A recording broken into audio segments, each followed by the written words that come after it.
तो welcome back to my channel.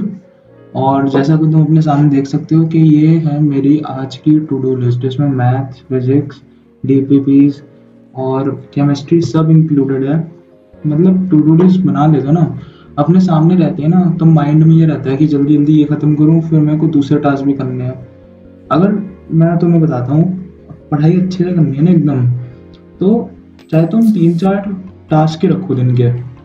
मतलब to do list एक बार बना लो, किसी पेपर पे बना लो। जैसे मैंने व्हाइट बोर्ड पे बना रखा है, मेरी स्टडी टेबल के एकदम सामने व्हाइट बोर्ड लगा हुआ है, ताकि मैं उस पर जो भी फार्मूला वार्मूला या कोई सम सॉल्व करना है तो वो कर लेता हूँ। तो साइड में ही थोड़ा सा एक एरिया छोड़ देता हूँ ताकि मेरी टू डू लिस्ट बन जाए। टू डू लिस्ट बनाने से सामने रहते हैं, टास्क जल्दी कंप्लीट हो जाए, ये मैंने देखा है। जैसे जिस दिन मैं नहीं बनाता ना टू डू लिस्ट, तो मेरे टास्क देर देर में खत्म होते हैं। मैं मैथ्स के सम लेके बैठा हूँ, मैं आराम से लेक्चर लूंगा, आराम से डीपीपी करूंगा, लेकिन वो नहीं हो पाता। और आराम ही रह जाता है। फिर एक ही चीज हो पाती है, या तो मैथ्स कर लो, फिजिक्स लो, केमिस्ट्री कर लो। ठीक है। तुम्हें 2 सब्जेक्ट है, 3 सब्जेक्ट, 11th क्लास में हो भाई, बहुत सिलेबस होता तो साला ये दुख का खत्म नहीं होता बे। है। हर एक टॉपिक को अच्छे से पढ़ना पड़ता है, क्वेश्चन करने पड़ते हैं। तो टू डू लिस्ट बनाने से, जैसे तुमने एकदम ब्रेक डाउन करके लिखो कि मेरे को इतने क्वेश्चन करने हैं, इस पेज पे है, एकदम जितना तुम लिख सकते हो एकदम ब्रेक डाउन करके लिख लो, ताकि एकदम चीजें क्लियर दिखे तुम्हें। कि अच्छा, तुम भूलो ना, दिमाग पे जितना प्रेशर डालोगे उतना पढ़ाई पे कम फोकस होगा। अच्छा। दिमाग पे कम प्रेशर डालना है, तो मैं तो तुम्हें ये रिकमेंड करूंगा कि टू डू लिस्ट बना लिया करो। और आज का पूरा ब्लॉग देखना। बीच में तुम फूडीज के लिए कुछ है मेरे पास, तो क्या नाचो मैं? वो तुम बीच में देखो। एंड में नहीं डाला, बीच में डाला है। इनको खाना पीना बहुत पसंद है जैसे कि मेरे को, तो मैंने उनके लिए एक बढ़िया सी चीज डाली है, तो वो जरूर देखना। बाकी एंजॉय करो मेरी स्टडी को, और तुम भी अपने स्टडी को एंजॉय करो।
और मैं तुम्हें एक बात बता दूं कि पहले मैं फिजिक्स सॉरी केमिस्ट्री का रिवीजन कर रहा था। तो केमिस्ट्री का जैसे जो सर हमें जेई के लिए नोट्स बनवाते हैं वो रिवाइज कर रहा था। बेसिक कॉन्सेप्ट ऑफ केमिस्ट्री है, तो मोल कॉन्सेप्ट उसमें पढ़ा रहे हैं, स्टोइशियोमेट्री, ये सब जो होता है। फिर मैंने वो पढ़ने के बाद अब अपना दूसरा केमिस्ट्री का लेक्चर स्टार्ट कर लिया है, लेकिन ये जेई वाला नहीं है। हमारे स्कूल में जो पीरियोडिक टेस्ट होते हैं, एग्जाम्स होते हैं, तो ये एनसीईआरटी लेक्चर है फर्स्ट चैप्टर के लिए। तो ये 3 घंटे का लेक्चर था, इसमें हाफ पार्ट उन्होंने खत्म कर दिया है, और सेकेंड हाफ में बाद में देखूंगा। उसकी भी रिकॉर्डिंग में डाल दूंगा अगले कुछ ब्लॉग्स में। तो ये एनसीईआरटी का चैप्टर है, तो इसे जेई वाले चैप्टर में समझना। ये एनसीईआरटी का लेक्चर मैं ले रहा हूँ अपने स्कूल के लिए।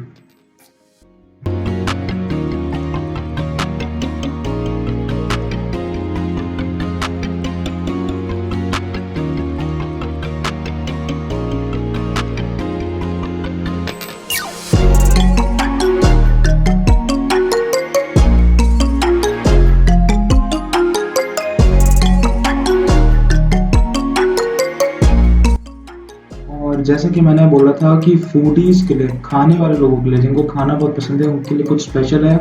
तो that I am going to show in 3, 2, 1 and go. Yes, मैंने खाई थी कचौड़ियाँ, जो कि मैं कभी कतार ही खाता हूँ क्योंकि मेरे को इतनी भी पसंद। जिसको पसंद है वो उसका हाल कुछ ऐसा हो रहा होगा।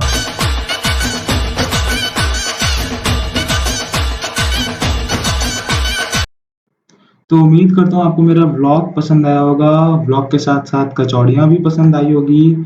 तो वो कचौड़ी मैं और मेरी मम्मी ने खाई थी, मैं शाम को ले आया था जल्दी से जाकर। तो थैंक यू फॉर वॉचिंग, और आप भी पढ़ते रहो, मैं भी पढ़ता रहूँ।